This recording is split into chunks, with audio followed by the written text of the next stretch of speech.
Fala galera, tudo bem com vocês? Estamos chegando para mais um FootHub Podcast, videocast, tudo cast, que vocês podem acompanhar através do nosso canal no YouTube, através do Spotify e outras plataformas diversas, né?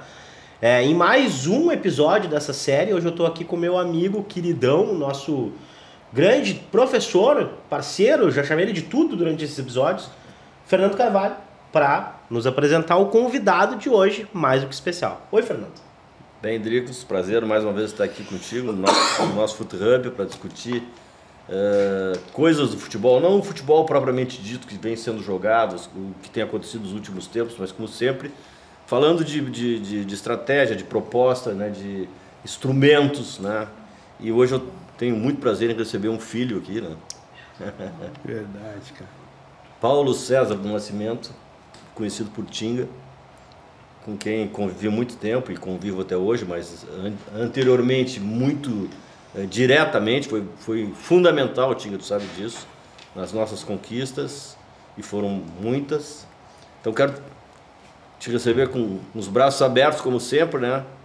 Foi no meu período que tu voltasse para o Rio Grande do Sul, fosse jogar no teu time do coração, e hoje a gente quer conversar contigo sobre várias coisas que aconteceram na tua carreira, com vários profissionais, método de treinamento, forma de dar palestra, mobilização, coisas que são importantes na minha avaliação e na avaliação de muitos profissionais e que hoje muita gente não dá essa devida importância. Então, basicamente é isso que a gente vai conversar. Claro que alguma coisa que aconteceu, as tuas glórias, as tuas angústias, os teus dissabores vão aparecer ao longo da nossa conversa, né? Mas é uma coisa mais direcionada às estratégias, aos trabalhos, às técnicas que eram utilizadas pelos vários profissionais com quem tu trabalhou. Bem-vindo. Bom, para mim é sempre um orgulho estar perto de um pai que eu fiz no futebol, né? Normalmente a gente chama de pai no futebol os treinadores, né? Eu tenho o privilégio de ter tu como uma referência, né, na gestão do futebol, muita coisa quando fui trabalhar no Cruzeiro na área da gestão, muitas coisas que apliquei foi coisas que repliquei, né? Coisas que tu agiu comigo daquela forma e que foi o que eu utilizei. Então, né, a gente vai replicando aquilo que fez diferença nas nossas vidas. Eu acho muito importante, né, hoje tu tá formando vários novos gestores. Eu acho muito importante esses relatos sobre as práticas, né? Eu sou um cara que acredita total na ciência, mas eu tenho a consciência de que a ciência sempre correu atrás da prática, né? Não é a prática que corre atrás da ciência, né? Primeiro alguém teve dor de cabeça e algum louco foi fazer remédio, né, para curar a dor de cabeça. Então eu sou um cara que gosta de estudar muito, mas eu sempre confio muito e me inspirei muito nas práticas. Então, eu acho que é legal, nesse universo onde se está se estudando bastante sobre futebol, né, a gente começar a ter um olhar de escutar aquelas coisas que realmente acontecem e aconteceram, e aí juntar elas junto, né, com a ciência, mas a prática ainda acaba sendo o que tem transformado as vidas. Bom. Não, cara, chama muita atenção, né? Porque o Tinga é um cara que ele conseguiu se estabelecer no futebol dentro de vários lugares diferentes, né? Então chama muita atenção todos os aspectos de treinamento e todo o tempo que tu esteve no Brasil e principalmente esteve na Alemanha, né? Então eu queria te perguntar mais ou menos assim, de uma forma geral, como é que tu enxerga essa diferença, principalmente na preparação do atleta e na gestão do atleta como um todo, do cara que é brasileiro e do cara que está na Alemanha? Qual é essa diferença principal, assim, Tinga? Cara, interessante porque tu falou exatamente isso que acontece no futebol. A gente está entre diversas culturas, né? Dá pra quem tu tá jogando no Rio Grande do Sul, dá pra quem tu vai para Belo Horizonte, é outro tipo de jogo, aí tu vai para Portugal, é outro tipo de jogo em si. O jogo de futebol acaba sendo o mesmo, quem faz um e não leva acaba ganhando o jogo, né? Mas em termos de o que mexe com as pessoas, né? Na Alemanha, o que mexe com as pessoas é um tipo de comportamento.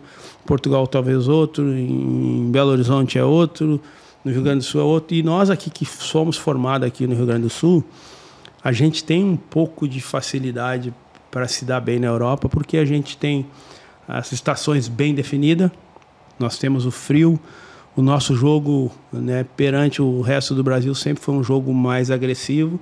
Não é à toa que os clubes europeus levavam muito mais jogadores do Rio Grande do Sul do que do centro. Sendo que nós estamos aqui no final do país, né, para quem chega lá em São Paulo, eles cansaram de parar aviões lá e vêm para cá, porque aqui tinha várias culturas jogando no mesmo futebol. Nós temos pessoas aqui com descendência de italiano, de alemão. O nosso jogo acabou sendo o jogo do gaúcho acabou sendo um jogo mais próximo do europeu, tanto de clima, de sentir menos o frio. Então isso, eu acredito que me ajudou muito a jogar em vários lugares diferentes, porque é uma coisa que até os jogadores brasileiros, a gente brincava isso, principalmente quando eu cheguei no Cruzeiro, e tinha muitos jogadores que jogaram na dupla Grenal, a gente falava, quem jogou na dupla Grenal joga em qualquer lugar no Brasil. Porque aqui a cobrança é na esquina, a cobrança é no porteiro, a cobrança o taxista te cobra, o cara do Uber te cobra, o jogo é diferente, aqui o dois toques é uma confusão. É as ganha, é de trava de alumínio, o cara não põe trava de alumínio a semana inteira, mas no dois toques o cara vai lá e põe a trava mais alta porque o cara compete. Então isso, acho que ter sido formado aqui, e principalmente, Colorado desde a infância, e de repente eu estou sendo formado no maior rival, no Grêmio. A primeira coisa que eu escuto é, se perder o Grenal, vai embora, meia dúzia vai embora. A primeira coisa que eu tive na minha cabeça quando eu cheguei no Grêmio, o primeiro Grenal que teve da 7-7, eu era 7-8, perderam o Grenal, na segunda-feira 6 cabeças foram embora. Perguntei para os caras, o que houve? Aqui é o seguinte, perdeu o Grenal, e eu acredito que no Inter tinha a mesma coisa. Então já cresci com a competição, cresci com aquela coisa, cara, se perder eu tô fora. Então isso tudo me ajudou a ir para vários mercados diferentes e vencer desafios diferentes e se adaptar. O jogador de futebol tem que ser adaptável e o futebol é isso, é se adaptar. Então, até dentro do próprio jogo de futebol, você é lateral direito, quando você entra para dentro do campo, o teu comportamento não pode ser de lateral direito, tem que ser comportamento de volante, os riscos são diferentes, o setor é diferente. Então, o futebol não deixa de ser um trabalho de quem se adaptar mais rápido, quem entender mais rápido isso, tem uma grande chance de vencer. Esse período de adaptação me parece óbvio de que aqui a gente tem sempre menos paciência. No Brasil já é um comportamento natural, acho, mas no sul do Brasil também mais natural de que se tenha pouca paciência e que o curto prazo seja sempre uma prioridade. Então o cara tem que dar certo rápido, né? Parece ser uma tendência. Nos outros países, nos outros clubes em que tu estivesse, nesse processo de adaptação, a paciência do torcedor, da direção, do todo, da imprensa, né? Ela demorava quanto tempo, em média, assim, para ter um entendimento de que o jogador precisava se adequar ao ambiente? Cara, eu sinceramente, assim, eu trabalhei em Japão, Portugal e Alemanha. Nunca senti essa cobrança externa se tem que dar certo logo ou não.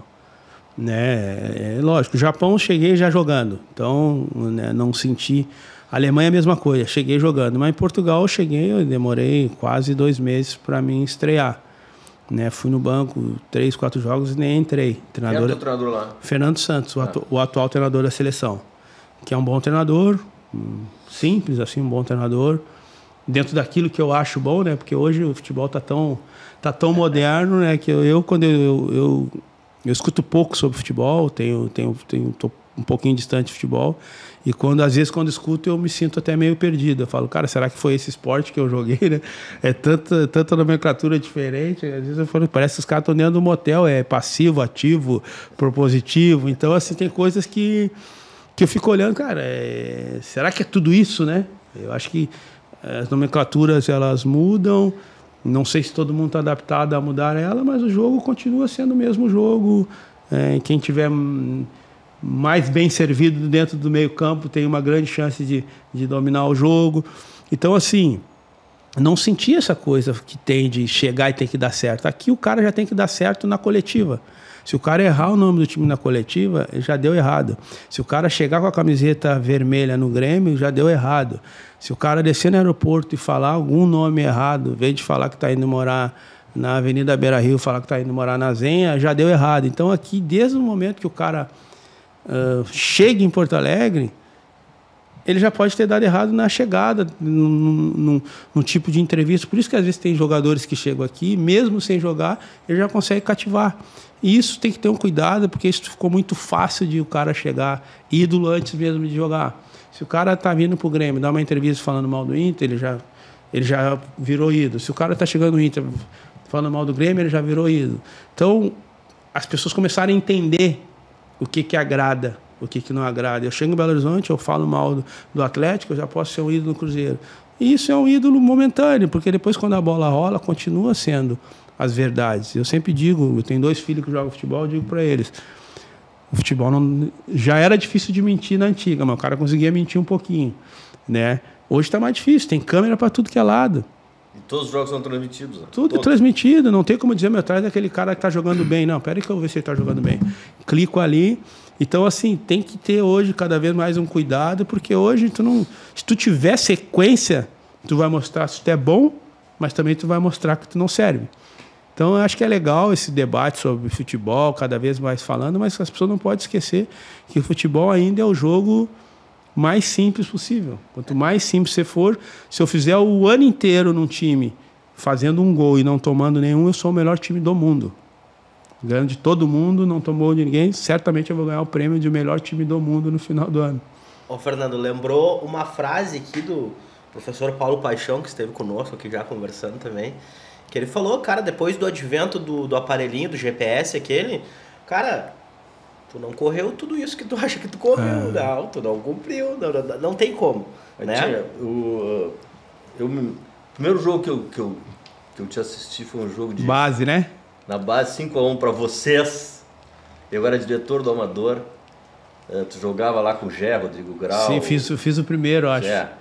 E só que naquela época, eu quero chegar na pergunta fazendo essa breve rememoração. Naquela época, tu era um meia que chegava, ou jogava pelo lado direito, muito na frente. Era o 2-2, né? 2-2. O Brasil jogava 4-2-2, né? 2 volantes e 2 meia. Tu era um meia que chegava na frente, tido como de habilidade, né?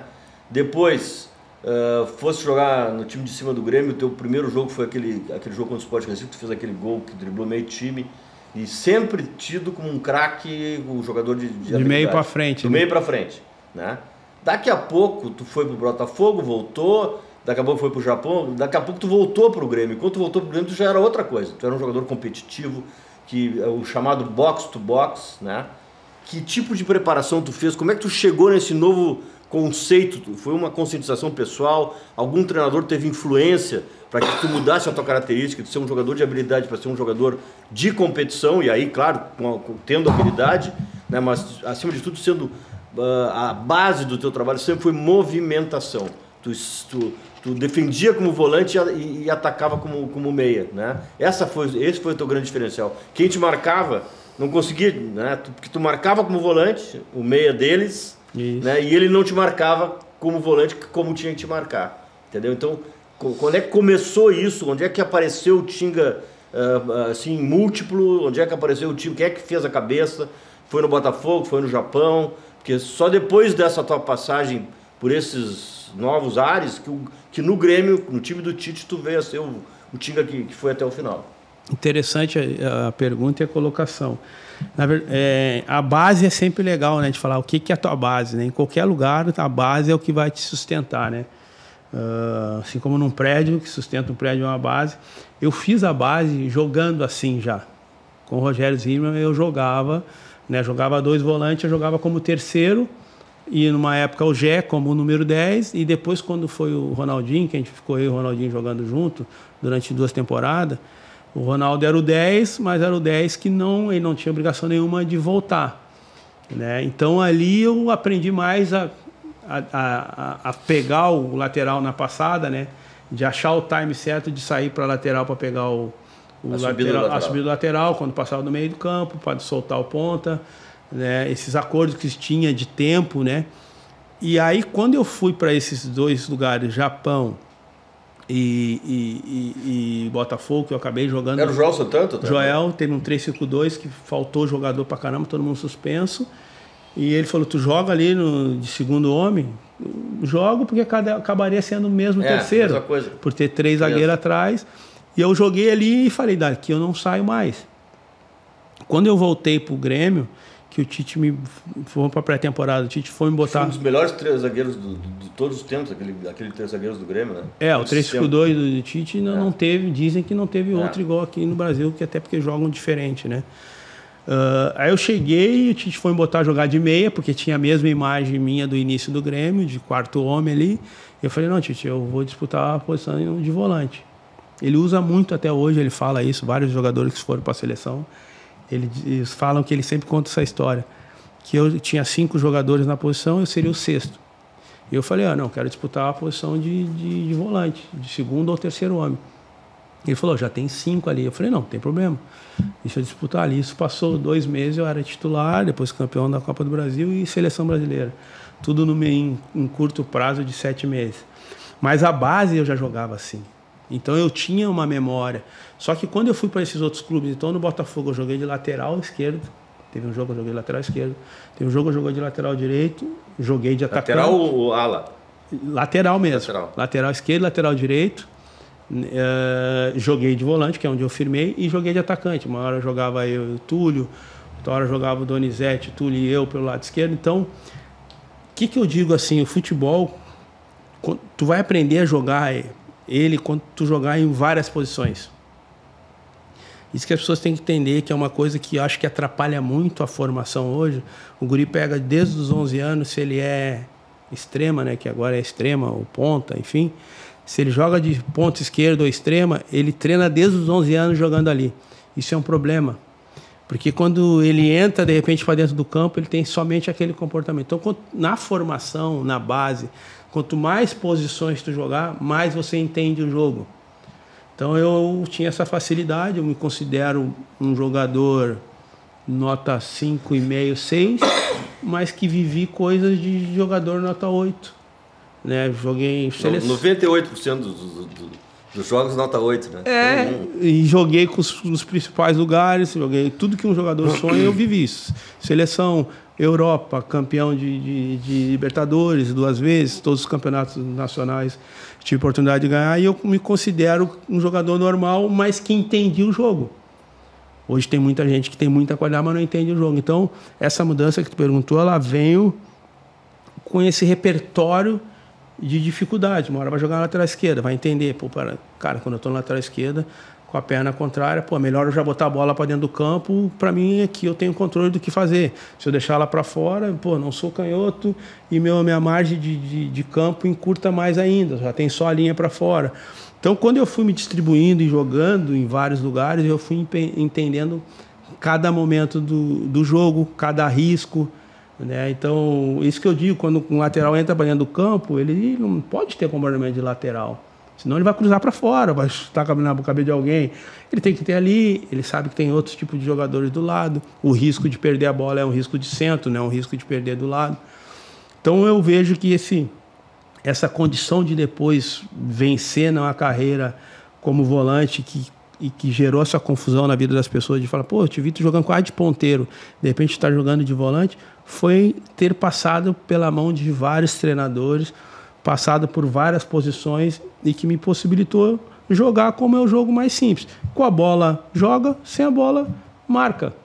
Se eu fosse um treinador e tivesse 11 jogadores, como o Cerezo fazia isso, né? O próprio Falcão fazia isso.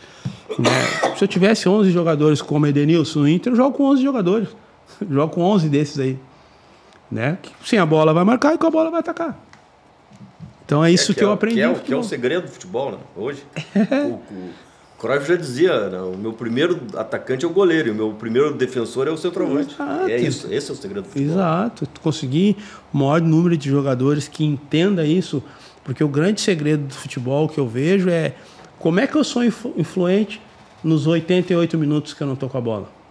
né? Se eu toco 2 minutos na bola, que acho que nem toca mais isso, porque hoje quem toca mais é o goleiro, né? Então, antes não tinha o goleiro para tocar, hoje o goleiro está tocando 4, então já sobrou 1,5 para nós da linha. Mas o mais importante é como é que eu sou influente nesses outros 80 e poucos minutos que eu não toco na bola. Tem um jeito de ser influente, é eu dando apoio, é entrando para uma cobertura, é puxando um espaço para que alguém receba. Então esse é o grande desafio. Caindo no espaço para receber, né? Caindo. Que fazia magistralmente, né? Caindo. De surpresa. É melhor chegar lá que estar lá. Esse é o grande segredo. Eu não quero um ponto, eu quero alguém que chegue na ponta. Chegue lá. Porque que era o nosso time de 2006. Se tu chegava num lugar, sobes do outro lado do Fernandão, quer dizer, aquele nosso time, o Fernandão era um meia centroavante, às vezes, e tu era um volante ponta. Exato. E o Sobis é a mesma coisa. Às vezes eu olho os gols daquela época, cara, quando o Fernando ou o Sobis fazem um gol, eu sou sempre o terceiro a aparecer na tela ali. E eu brincava muito com o Fernando, que o Sobis, cara, tem hora que eu seco pro goleiro defender para dar um rebote, porque eu tô chegando ali. Então eu digo às vezes hoje pros meias... Só conseguia fazer gol de rebote, porque chute fora da área não dava. Não, tem que entrar na área. Isso é uma coisa também, Fernando, que entender as suas dificuldades, né? Eu entendia que eu não tinha chute, não tinha potência no chute. Se eu não entrasse na área, eu nunca ia fazer um gol. Então isso também é entender o jogo. Peraí, o que eu tenho... O que eu não tenho... O que eu não consigo entregar? Cara, eu não consigo chutar de fora da área. Meu chute... Se eu chutar de fora da área, eu vou ter que torcer pro goleiro infartar, para até a bola chegar, para ele infartar, para entrar. Eu não tenho potência, não gosto de cabecear. Então o que eu fazia? Primeiro, me colocava para dentro da área. Dentro da área, qualquer chute entra, porque tu está perto. Dentro da área, até errando, tu faz gol. Quantas vezes tu vai bater, dá na canela e tu faz o gol? De fora da área, tu não faz gol errando. Ou tu bate muito bem, tem que bater forte, com precisão. Dentro da área, tu faz gol, até pegando errado na bola. E a outra coisa que eu fazia, entrei na área para um cruzamento. Cara, eu entro no primeiro pau. Porque no primeiro pau não é de quem sabe cabecear, é de quem chegou primeiro. Tu chega, não precisa pular, dá uma casquinha, ela entra com o pé, entra de qualquer jeito. Então, entender também o que tu não faz, te coloca numa situação que tu domine. Eu conheci jogadores que jogavam no meu setor, que não chutavam de fora da área e estavam sempre lá fora da área pedindo bola sozinho. Aí tu toca pro cara, ele não chuta, vai parecer que ele não chuta. Se ele entrar dentro da área, ele nunca ia mostrar. Eu que falo para as pessoas que eu não chutava. E quem jogava comigo. Mas quem não me conhece não sabe, porque eu nunca criei isso. Eu nunca me coloquei numa jogada que eu ia receber uma bola sozinho fora da área, que eu ia jogar para o lado e as pessoas, não, Tinga não chuta. Não tem isso. Se pegar meus 20 e poucos anos de carreira aí, 20 anos, não tem esse lance. Porque eu não me coloquei naquela situação. Então, entender o jogo é muito mais do que somente jogar a bola, tocar a bola para o lado. Por isso que a gente vê os melhores jogadores não se tornaram profissionais. Os melhores jogadores não se tornaram, que eu conheci, que jogaram comigo, não se tornaram profissionais. Porque usavam somente a habilidade. Não tinham compreensão do jogo. Não tinham compreensão do jogo. Mas aí nessa linha de treinador, tu falasse no Rogério Zimmermann, tu falasse eu falei no Joel Santana, daí depois passou por vários outros, aqui o Tite, tu teve 3 treinadores na tua vida que foram extremamente marcantes pro mundo do futebol. Alguns para nós, outros para o mundo, né? Por exemplo, o Tite foi marcante, hoje é o técnico da seleção brasileira. O Abel é marcante, o maior treinador da história do Inter, foi teu treinador aqui com títulos maravilhosos. E o Klopp, que é reputado hoje um dos principais treinadores do mundo, né? Um estrategista. E eu queria que tu falasse sobre esses treinadores, essa gama, todos os que tu trabalhou, características, né? A forma de treinamento, o treinamento físico com bola ou o treinamento físico com preparador físico, como é que isso aí evoluiu? Como é que veio evoluindo na tua vida, né? Até chegar no futebol mais avançado em termos de estratégia, que é o futebol alemão, né? Onde tu trabalhou com um treinador hoje que é dos melhores do mundo.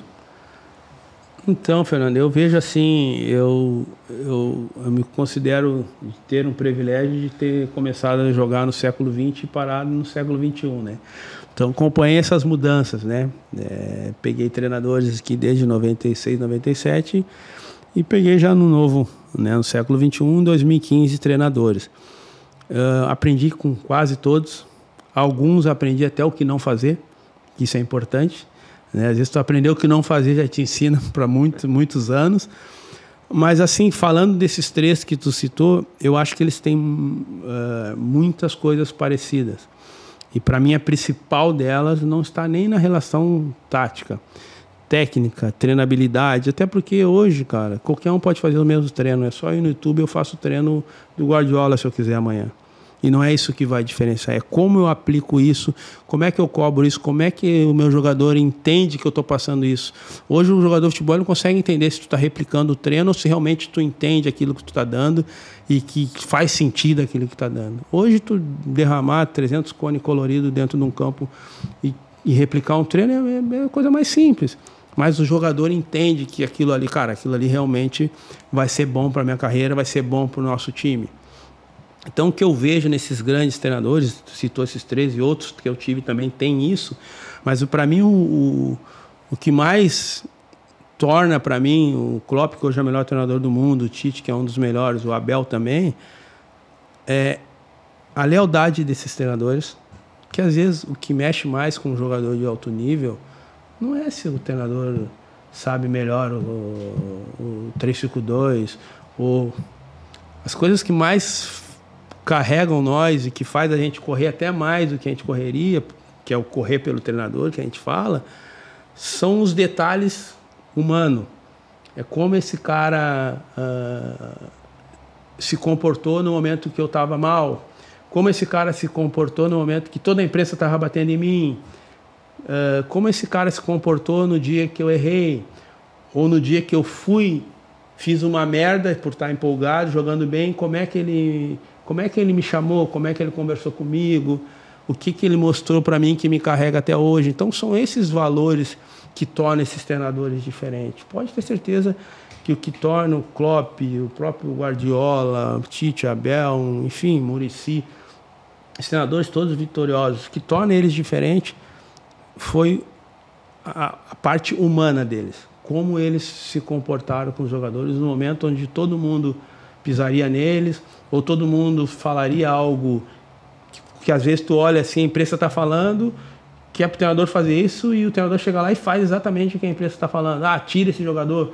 fala isso para o jogador, e de repente o cara chega e te dá um comportamento. Vou te dar um exemplo.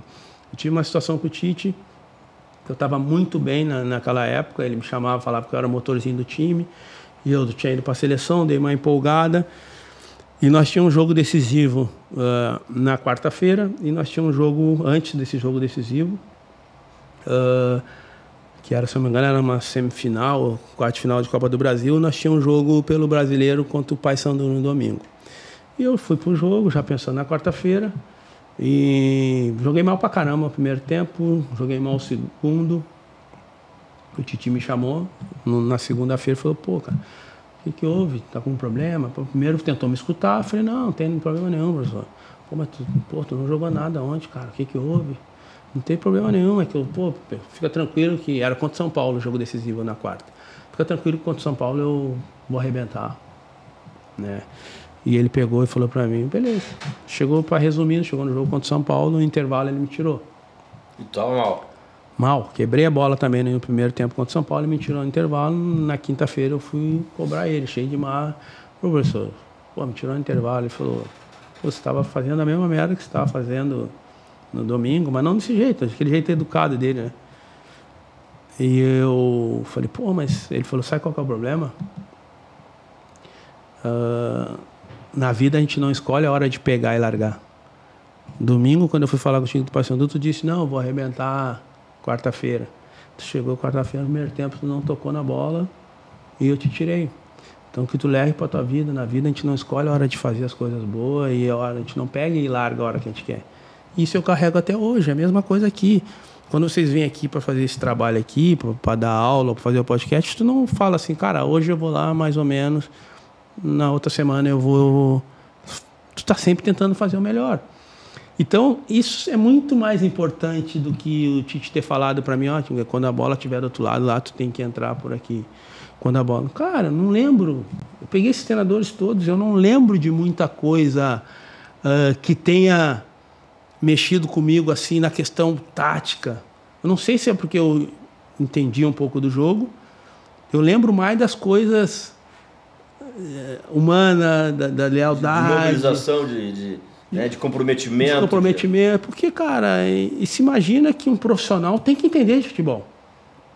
né? Se imagina que um profissional, quando chega no profissional, não deveria que o treinador tem que estar educando o jogador taticamente. Pô, a bola está lá do outro lado, está em cima do lateral esquerdo. Eu, como treinador, imagino que o lateral direito já tem que estar fechando lá do lado contrário. Infelizmente, está chegando gente no profissional que não está tendo esse entendimento. Por que não está tendo esse entendimento? Ao meu ver, hoje a gente está dando mais influência para o treinador que para os próprios jogadores. A gente escuta mais os treinadores que os próprios jogadores. Qual que é as dores dos jogadores, qual que é a necessidade deles. A gente está pegando criança de 11 anos e botando ele jogar numa posição a vida inteira e querendo explicar só de tática, não deixando ele criar algumas soluções que vai mostrar para ele o que não fazer. Por exemplo, eu tenho um filho, ele não larga a bola, não largava. Agora ele está jogando bola, está no Grêmio, ele está largando a bola natural. E um dia um treinador dele, quando ele jogava na BB com 10 anos, falou, porra, o Dani não larga a bola, não sei o quê. Eu falei... Sabe quando é que ele vai largar a bola? Bota ele para jogar o dia que ele entregar uma bola e tomar um gol. Ou um dia que os caras começarem a não tocar a bola para ele, ou não chamar ele mais para jogar porque não larga a bola, tu vai ver que ele vai largar a bola. Não deu outra. Ele foi jogar um jogo de salão, foi sair driblando todo mundo, os caras roubaram a bola, deu gol, perderam 1-0, os guris tudo chorando por causa que ele tomou, saiu do campeonato por causa dele. Então tem coisas que a própria carreira tem que te mostrar para te entender. E hoje não, a gente está querendo desde os 11 anos, guri, tu não pode fazer isso. Não deixa ele fazer isso aí. Tem hora que a gente tem que atirar o jogador na piscina, sem saber nadar. Vai para a piscina. Então, a gente está querendo dar tudo, e o jogador só vai entendendo o jogo quando tiver algumas dores. E eu tive essas dores. Teve um jogo contra o Corinthians, que era o Celso, uma semifinal de jogo contra o Corinthians. Eu fui driblar, se eu não me engano, no Rincon, alguma coisa, a gente perdeu o escanteio. Eu fui pro rebote e tiraram a bola, eu já fui atacar para dar contra-ataque, a bola caiu no pé do Rincon e dominou a bola. Deu lá na gaveta, tirou nós da final do Brasileiro. Em 98, se eu não me engano. Tem dores que vêm pro cara. Então, numa recuperação que o Grêmio teve, né? O Grêmio estava mal, aí o Celso foi contratado e deu uma baita isso, recuperação. Que foi aqueles 3 jogos, teve 3 jogos na semifinal, tinha que jogar 3. E eu falhei naquele lance. Fui driblar, deu escanteio, e ainda fui pro rebote, tiraram o rebote, eu estava mais preocupado em atacar do que marcar. Dominou, deu lá na gaveta, tirou nós da final. Então, é legal essa discussão no futebol, e que esses treinadores foram importantes, sim, foram importantes taticamente, foram importantes em alguns, talvez mais em treinos. Então, assim, o Klopp era um cara que hoje é normal, né? Hoje o treinador brasileiro está dentro do campo, né? Os poucos que eu vejo aí treinar, eles estão dentro do campo, chutando junto, gritando. Aquela coisa que tinha na nossa época de o cara da tênis ficar lá no banco tomando cafezinho e fazendo resenha, isso não cabe mais. Isso é uma coisa que a Europa já tinha um pouco na nossa frente. Da treinabilidade, o cara dá o treino e tá junto e fala, não, passe firme. Isso o Tite estava na frente de todo mundo. Em 2001 o Tite fazia isso. De andar junto com o cara. Ele tinha arasta, né? Arasta o passe. Né? Arasta o passe, o cara dava o passe e a bola. E aí um dia eu brincava muito, né? Que eu falava R$1, um toque era R$1. R$1. Um dia ele me chamou, o que é esse negócio de R$1? Falei, não, um toque na bola. Então tá. E ele dava o poste de bola. Hoje é só R$1. Então um cara que também se adaptava à nossa linguagem. Ele via que aquilo ali nós gostava de falar, de dar R$1, hoje é só R$1, hein, tal. E ele é R$1. Eu tinha acabado de vir da colônia lá. R$1, porque ele também era um cara que falou, cara, não é o que eu quero, é como vocês entendem. Então o treinador hoje tem que ter.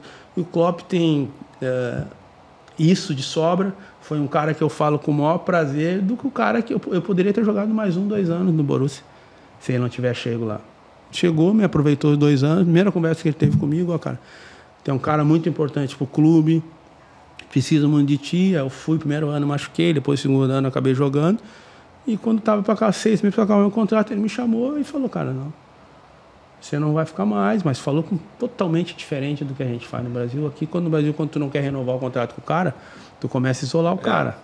Começa a sacanear o cara, começa a ser o presidente, fulano tá incomodando lá. Foi totalmente diferente. E ainda acabei ficando mais 6 meses. Imagina tu saber que tu não vai ficar mais no lugar que tu queria ficar e tu correr pelo cara ainda, lógico, puto no começo, mas depois que ele me chamou, que eu fui de carona com ele. Não sei se já te contei essa história? Não? Não me contou. Não, tu me contou uma história do Klopp, mas não acho que não foi essa. Ele me chamou uma semana antes e falou que não ia renovar comigo e tal, e precisava de mim ainda, né? Eu tinha contrato, faltava já 4, 5 meses. Pô, fiquei louco, né? Que foi quando tu me trouxe. Aí eu tava acertando já com o Fluminense. O Celso Barros foi até a Holanda, a gente conversou lá, me deu camisa do Fluminense, número 7, tal. Aí se atravessou, né? Graças a Deus. E aí ele começou a sair no jornal que eu ia ficar no Frankfurt, ou voltaria para o Brasil. E um dia ele morava no mesmo bairro que eu tinha um motorista que dirigia para mim, eu tô indo pro carro, ele tinha na época acho que um Porsche conversível. Ele tá atrás de mim, o guri que trabalhava comigo sabia, né? Ele tinha conversado comigo, eu tava meio puto e tal. Como é que era para entender? Ele falava, tu conseguia entender ele? Entendia um pouco, mas nesse dia, como era um assunto mais complexo, ele chamou o intérprete, né? A gente chamou o intérprete. Ele falou, pô, cara, foi muito importante para ele, mas ia mudar um pouco o jeito de fazer as coisas. No clube eu era o mais velho do time, né? Eu tava com 32 anos. Às vezes é um time um pouco mais agressivo e papapá, que ele gosta muito da transição rápida. E foi muito importante, preciso de ti aqui ainda e tal. Foi uma conversa clara, mas como a gente não está acostumado com isso, né? É uma coisa de alemão. Fiquei meio puto, fui para casa e tal, passou uns 2 dias. Estamos no bairro, fechou o sinal, ele está atrás de mim no carro e fazendo assim, não conversei, fazendo assim. E o guri que tá comigo me zoando, falou, teu pai tá aí atrás aí te chamando. Ele sabia que eu tava puto. Puta que pariu, cara, tem que ir com ele ainda. Pô, me cortou minha cabeça, ainda vou ter que ir. E eu saí do carro e entrei com ele. E ele, pô, como é que você tá? Tudo bem? Cara, então, cara, como a gente conversou dias atrás, cara, não tem nada pessoalmente. Isso aí, cara, tem um baita jogador, tenho certeza que tu vai jogar tudo que é lugar ainda. Mas é a maneira de o clube fazer as coisas aqui, papapá, a gente quer fazer uma coisa diferente, tal. E foi muito importante os 4 anos, eu já venho pro clube com 4 anos de contrato, eu tinha 28 anos, porque o clube precisava muito de alguém do teu perfil, liderança e tal.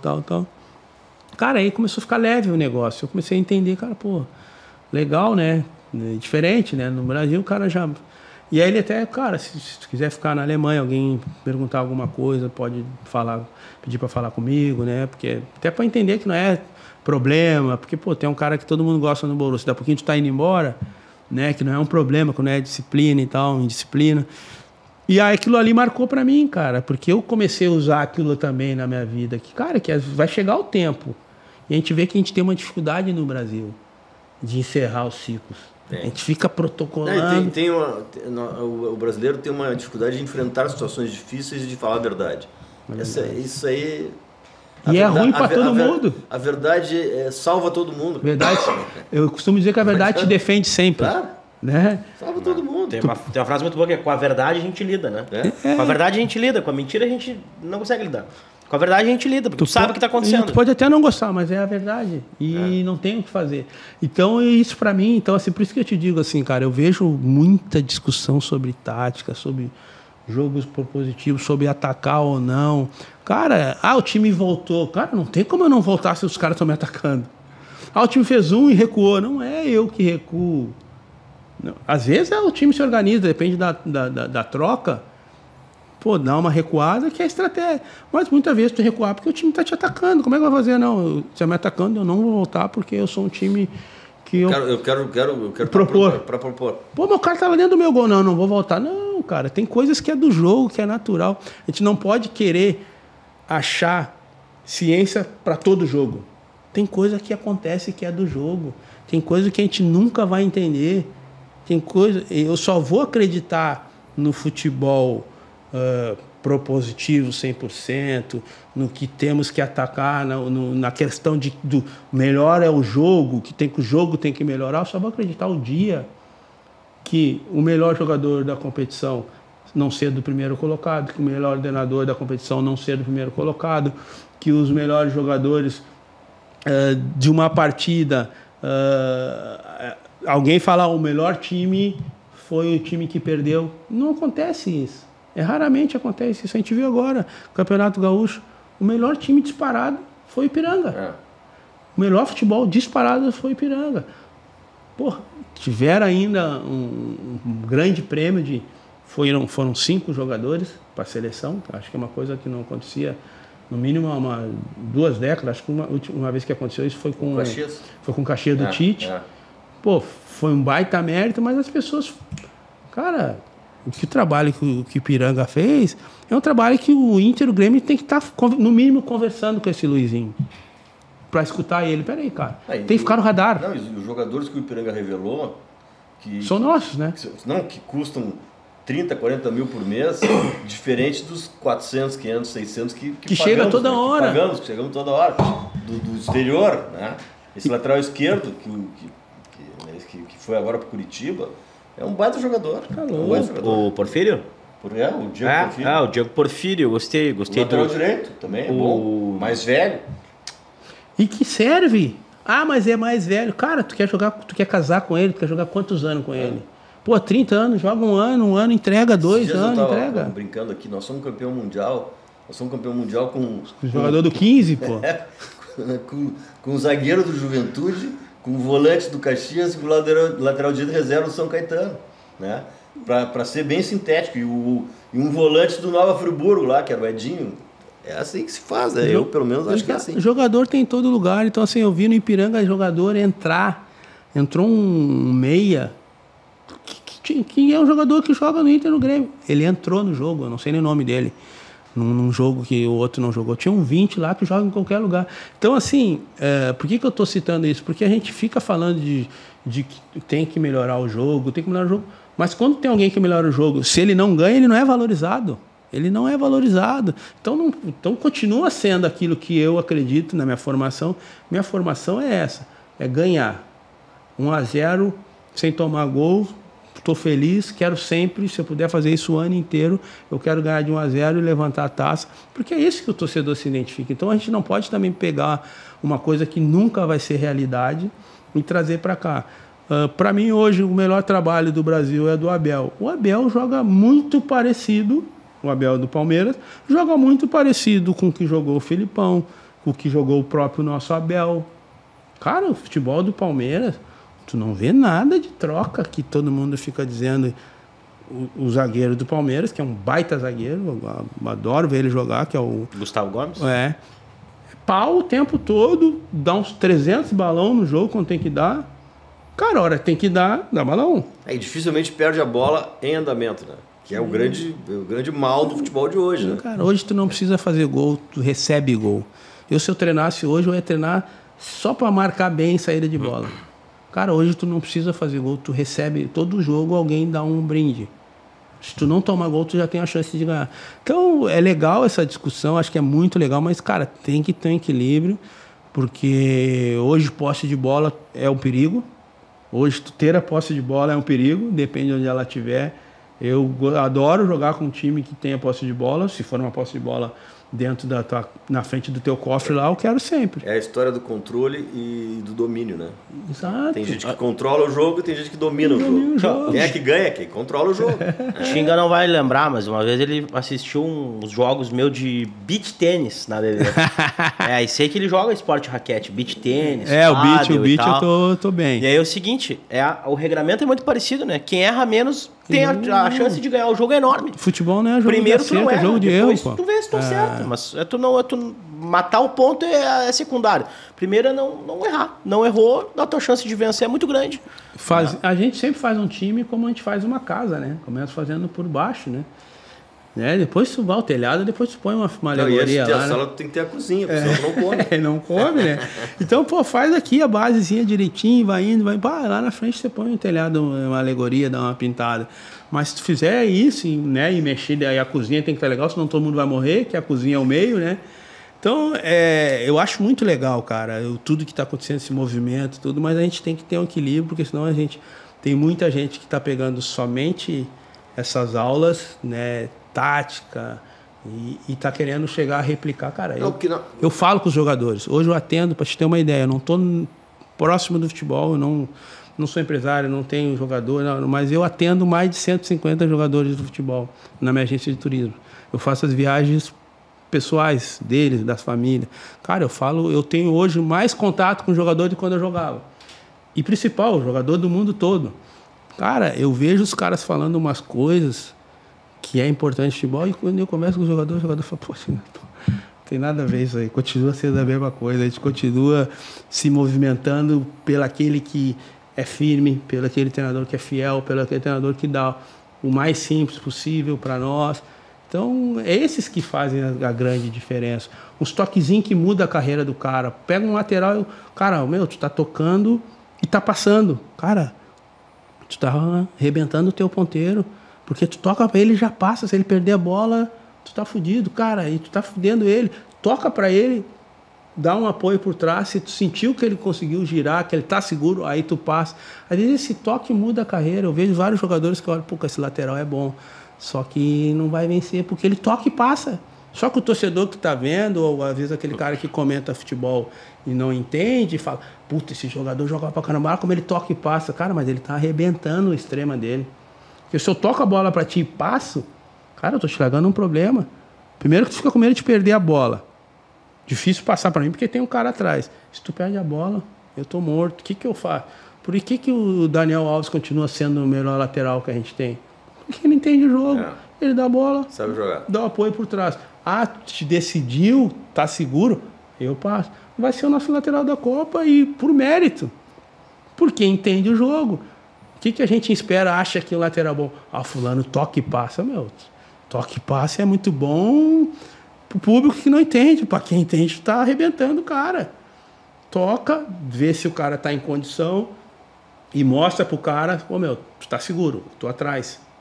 Porque quando eu toco e passo, eu também mostro pro lateral do adversário, pode dar o bote, que se tu roubar, tu vai lá dentro. A estrada tá livre, não tem pedágio, não tem nada. E da outra forma, quando eu toco pro meu extremo, eu como lateral toco pro meu extremo e dou apoio, eu também mostro pro lateral esquerdo, não vai muito, porque se ele dogar para mim de novo aqui, eu vou meter uma coisinha nas tuas costas. Então são coisas que é difícil de ensinar isso. Né? Aquela jogada que eu lembro, eu falo muito isso eu tenho vários treinadores que a gente conversa muito, assim, muito. O Roger é um, o Tite é um, a gente conversa com vários treinadores, assim, troca ideias de futebol, eu gosto dessa coisa mais profunda. Eu não consigo ter olhar tático coletivo. Eu não entendo nada coletivamente assim do jogo. Eu olho assim, eu não consigo enxergar, tá atacando mais por lá, mas não consigo, sério. Eu até falo para os treinadores, cara, vocês são ninja, vocês estão no mesmo patamar do jogador, até mais embaixo, sentado, e consegue enxergar... Vê as pernas só, né? Vê só as pernas e consegue enxergar como é que tá. E aí foi muito legal, uma vez uma conversa que eu tive com o Mano Menezes, e falei isso pra ele, vocês são foda, vocês têm que ganhar bem mesmo, vocês conseguem enxergar um jogo, né? Só as pernas do jogador vocês conseguem enxergar. O mesmo nível, ajustar, isso é muito difícil, eu não consigo. Eu tenho habilidade para enxergar a tática individual, que para mim é um grande defeito de uma pequena parte dos treinadores do Brasil. Uma coisa é tática coletiva, é muito fácil para eles. Talvez é fácil para quem está fazendo a leitura de cima, lá bata a luz, linha de 4, está perto, 30 metros, os dois e tal. A tática individual, que é o que os treinadores... A tática individual foi o que eu mais aprendi com os treinadores. Tática individual, Tinga aqui, tu quer virar a bola pra lá, e tu tá recebendo a bola 100% com o corpo pra lá, cara, já recebe a bola aqui, que tu tá aqui e aqui. Cara, isso mudou minha vida. Tinga, tu quer dominar e girando, cara, então por que tu já não deu um gatinho aqui no pescoço pra saber que distância o cara tava? Isso é tática individual, isso faz uma diferença. Tu é lateral, tu tocou e passou, peraí, cara, toca pro cara e dá um apoio, mostra segurança pra ele, dá segurança pra ele.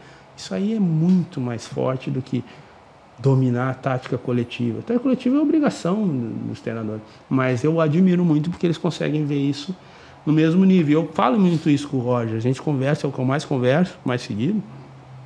Eu olho o jogador, eu vou conversar com ele no negócio, ele Primeiro jogo que jogou o Bitelo, né? Então. Do Grêmio. Primeiro jogo. Aí a gente conversa 7 da manhã. Ele me chama de Beri, eu chamo ele de Nego Bar, né, Roger? E aí, Beri, tá acordado? Eu falei, tô acordado. E aí, mano, por que tu viu? Eu falei, Roger, tem um grande jogador aí, mano. Joga pra caralho e tal. Terceiro homem. E outra coisa que tá crescendo, até conversamos sobre isso, uma coisa que tá crescendo hoje no meio campo, quando o time joga no 4-3-3, que na maioria é 4-1-4-1, ou 4-5-1, enfim. O volante e os 2 meia, né? Que seria 3 volantes. um desses ser perna contrária. O que nós tinha perna contrária nos extremas, está começando a acontecer um movimento, talvez sem querer, mas de um desses jogadores ser perna contrária. Por exemplo, no Grêmio os dois são perna direita. Como se fosse no Inter os dois perna direita, o Denilson e outro direito aqui. O que acontece com isso? Isso nós tínhamos somente nos extremos, agora está acontecendo isso num movimento no mundo de esse ser perna direita. Quando esse traz para dentro, ele tem o campo e tem o chute. Se tu pegar esse jogador do Grêmio aí, o primeiro gol dele contra o Erechim, ele tira para dentro, porrada. O gol contra nós no Grenal, quebram errado, ele já domina para cá. Se fosse um perna esquerda, não conseguiria fazer isso. Não. Mas isso aí já acontece há mais tempo. É um movimento que acontece desde a Copa do Mundo. O pé direito acontece há mais tempo. O pé esquerdo é que não tem na direita. Porque não tem quase... Quem estava fazendo isso muito bem, talvez a gente nem sabia que era isso, o Praxedes. Mas o problema é que o pé esquerdo nunca é competitivo, né? Dificilmente ele é um jogador de assim, não faz a mesma função que tu fazia, que o Bitelo faz. Que o Edenilson faz. Isso é um movimento. Se tu pegar, por exemplo, o Real Madrid hoje joga com o Casemiro, Modric e Kroos. Então o Modric faz isso pé contrário, fez isso na Croácia. Então tu pega alguns lugares... Mas quer ver uma coisa? Tu viu a evolução que teve o Ganso com o Abel? E o Ganso está jogando nessa função. Só que o Abel, para proteger o Ganso, ele fez 3 zagueiros. Sim, na hora de põe voltar. 2 volantes e põe 2 meias, sendo que o Ganso é o meia da direita. Da direita, o meia da direita. Porque quando ele traz para dentro, olha o que ele tem de campo. Ele pode pifar, ele pode temporizar jogando para trás, ele pode lançar. O Ganso eu achei que tinha terminado. Eu achei que o Ganso tinha terminado, mas o Abel botou no cenário de novo. Os meia hoje, por que acontece? Esse movimento começou a acontecer com os ponta, né? E quem começou com isso foi a Holanda, né? A Holanda que tinha o Robin e o Overmars, aquele. Que aí são caras do gol, né? E o Robin está no gol. Para bater. E agora isso, dentro do campo, tu tem um domínio muito grande. Porque imagina, quando um pé direito, um meia, que normalmente um meia, que já é mais habilidoso, traz para cá, cara, ele tem muita coisa para fazer. Pode pegar atenção ontem no gol do Inter, o Tyson tá do lado de lá. Quando ele traz pra cá, cara, ele tem muita coisa. Ele pode chutar no gol, ele pode pifar. O campo dele é muito maior. Quando o cara traz pra cá, primeiro que ele já tá fora do campo. Ele só tem um bandeirinha pra fazer 1-2.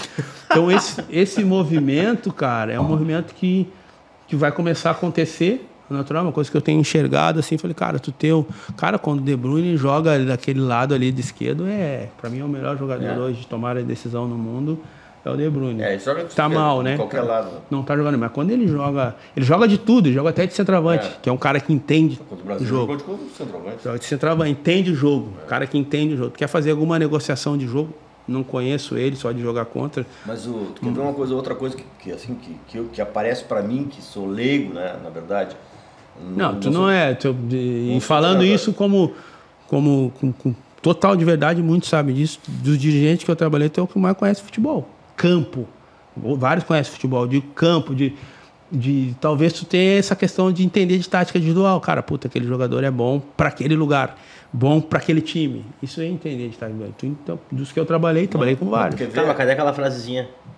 Não, eu não entendo, mas eu dou um espetáculo. Eu dou uma espetaquinha. Não, eu sou curioso. eu sou curioso. Não, mas assim, uma concepção, tá? Uma concepção.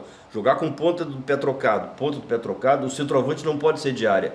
O centroavante tem que vir atrás. Ser de 1-2. Senão ele não vai morrer de fome. Os caras não põem a bola pro centroavante. Tem que ser de 1-2. Pé do lado tem que ter centroavante de área, né? Exato. Mas isso eu não vejo. Eu vejo, por exemplo, muitos times que tem 2 pontos com o pé trocado, o centroavante de área mata o centroavante, porque o cara vai fazer a jogada para ele, vai fazer a jogada para si mesmo. E quando ele cruza uma bola que favorece muito o zagueiro, que é a bola de frente. Entendeu? Então essa é uma coisa que para mim é clara, mas eu não vejo os treinadores exercitarem isso. Por quê? Porque às vezes tu pega um modelo pronto. Cara, tá fazendo isso no mundo, vou fazer, mas não sabe por quê. Cara, eu vou fazer isso porque o meu centroavante é um centroavante de facão rápido. Pô, legal. Tirei pra cá. Pra meter no centroavante, mas bola rasteira. Aí é legal. Aí é legal. Então isso, colaborando com isso, é igual quando eu vejo os times querendo marcar pressão e ele não escolhe o lado do cara que é menos técnico ou o cara que é direito tá jogando pela esquerda. Não, os caras apertam em qualquer lugar. Cara, por que isso... O zagueiro canhoto que não tem pé direito, fecha o pé esquerdo dele. Eu cansei, cara. Por isso que eu te falo, cara. Esses caras que trabalharam aí, os caras são bons pra caramba. Os caras não tinham auxílio nenhum. Celso, você trabalhou com o Celso. O Celso é bom pra caramba, né? Ó, trabalhei com vários. Foi um treinador, como o Turrão, aquela coisa, você não tem nada, falando treinador. É bom pra caramba. Trabalhei com vários aí no Brasil, quase todos. No mundo, peguei o holandês que fez a final contra a Espanha, o Cabeça Branca, que é um baita treinador. Cara, nosso treinador hoje não perde. E os caras não tinham esse auxílio todo, cara. Hoje o cara sai do jogo, tem uma filmagem, o tempo. O cara não tinha nada. Era só olhar dali e conversar com o auxiliar dele, que nem você estava olhando, que o auxiliar estava conversando, fumando um cigarro, ou estava até do lado, sentado, contando uma piada. Os caras são bons pra caramba. Os caras que trabalharam nos anos 90, os caras olhavam daqui e não tinha ninguém para falar assim, ó. Hoje tem um iPad pronto. Ô, meu, aqui, pá. Hoje tem tudo. Todos os dados, quantos chutes para frente, quanto passe lateral, quanto passe... Entendeu? Que também é legal essa questão dos números, mas, cara, tá faltando tradutor. Tá cheio de identidade de números, identificação dos números. Quero saber o tradutor. Quem é que traduz? Fulano deu 10 chutes. Pô, mas 10 chutes para onde? Fulano acerta todos os passes. Tá, mas eu quero aquele lá que errou 3 passes, mas os 2 que ele acertou foi passe na defesa desdentada ali. Porque às vezes a defesa dá uma desdentada, é hora de tu... Então, assim, hoje também tem muitos números... Tu fez o jogo do Atlético de Madrid com o Manchester City. Foi na desdentada que saiu o gol. Desdentada, cara. O zagueiro Felipe, nosso brasileiro, saiu, marcou longe, o cara entrou aí e fez o gol. Então, assim, hoje tu fazer... Porque hoje tá muito encaixado. Tem vezes que a hora que um saiu para atacar ou deu um bote errado, a hora que ficou desdentada a defesa... Cara, é a hora de meter. Se esse cara meter a bola e errar, cara, me serve. Não era a hora de ele fazer outra coisa. Porque a única hora que tá... Hoje o time bem treinado, ele vai ficar desdentado 3 segundos, 4 segundos. E já vai fechar a boca de novo. Um time bem treinado. Então, cara, eu acho legal todo esse movimento. Mas, cara, tem coisas ali que traduzir esses números. O tradutor, tá, meu?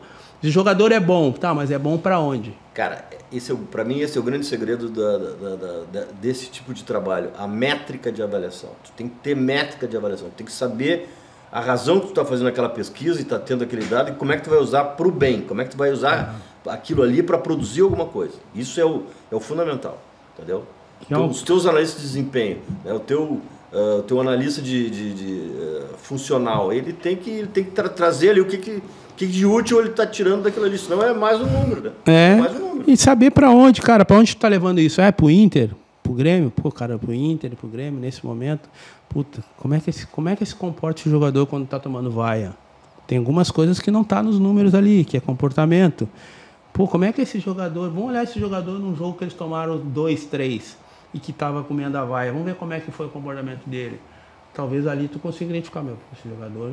No nosso momento lá não vai dar, porque o nosso momento é um momento que nós temos que pegar jogador que saiba jogar com vai. Sabe um jogador que eu sempre falei isso, e quando ele foi para o Palmeiras, foi dessa forma que eu falei com o Alexandre Matos, me perguntou dele, o Alexandre. O Alexandre, eu conheci ele aqui no Inter, que, porra, o Alexandre, os números dele, todo lugar que ele foi, ele fez gol pra caramba. E foi um jogador que a vida inteira jogou com vaia. Ele nunca foi o querido de time nenhum. Ganhou em todo lugar. Ganhou no Inter, ganhou no Atlético. Aqui, ele jogou 6 jogos aqui, fez 50 gols. 50 gols. Quando o Alexandre Matos foi contratado no Palmeiras, ele me ligou, porque a gente ia jogar no Inter. Pô, e o Alexandre, tal. Eu falei, leva. Sabe o que tem que levar? Porque Palmeiras é pressão.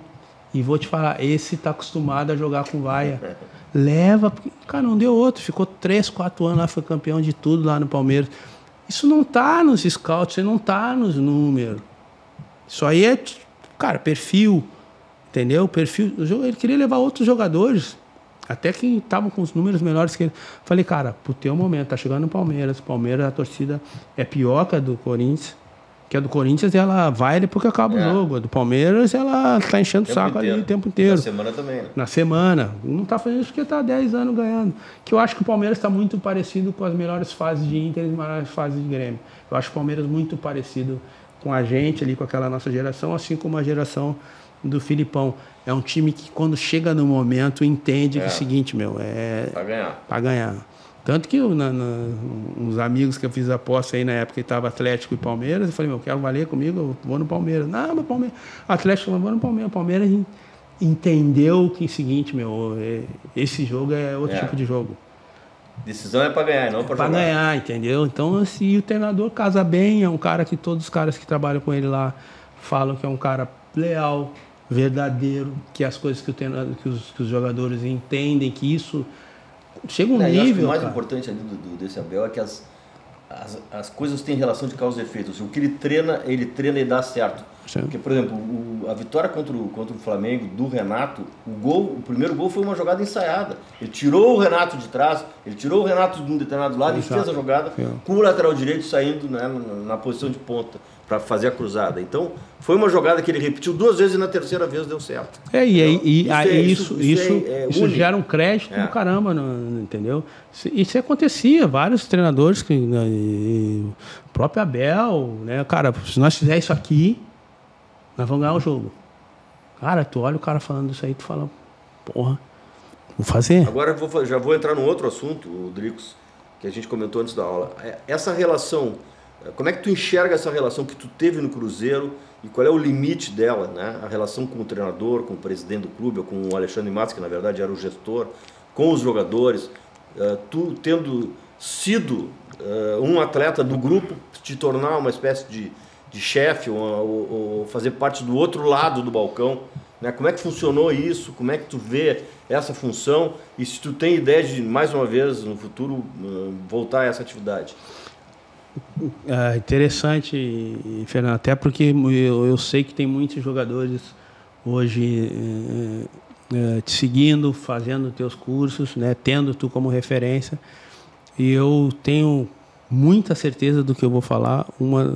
Uma das grandes brechas e dificuldades no futebol brasileiro, e que é um gap, porque não tem em quase todos os clubes, é essa função de um ex-jogador, né, na parte de diretoria, usando a nomenclatura que seja gestor, seja coordenador.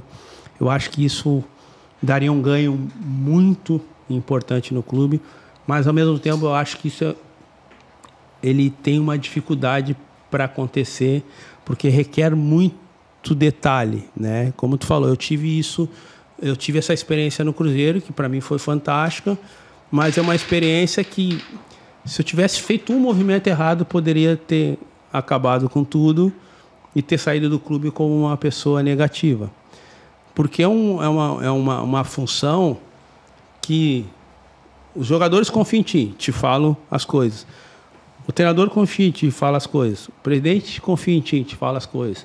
E às vezes as coisas que o diretor, o presidente te fala, não é a favor do treinador. É um pensamento, o treinador está fazendo isso, não está certo.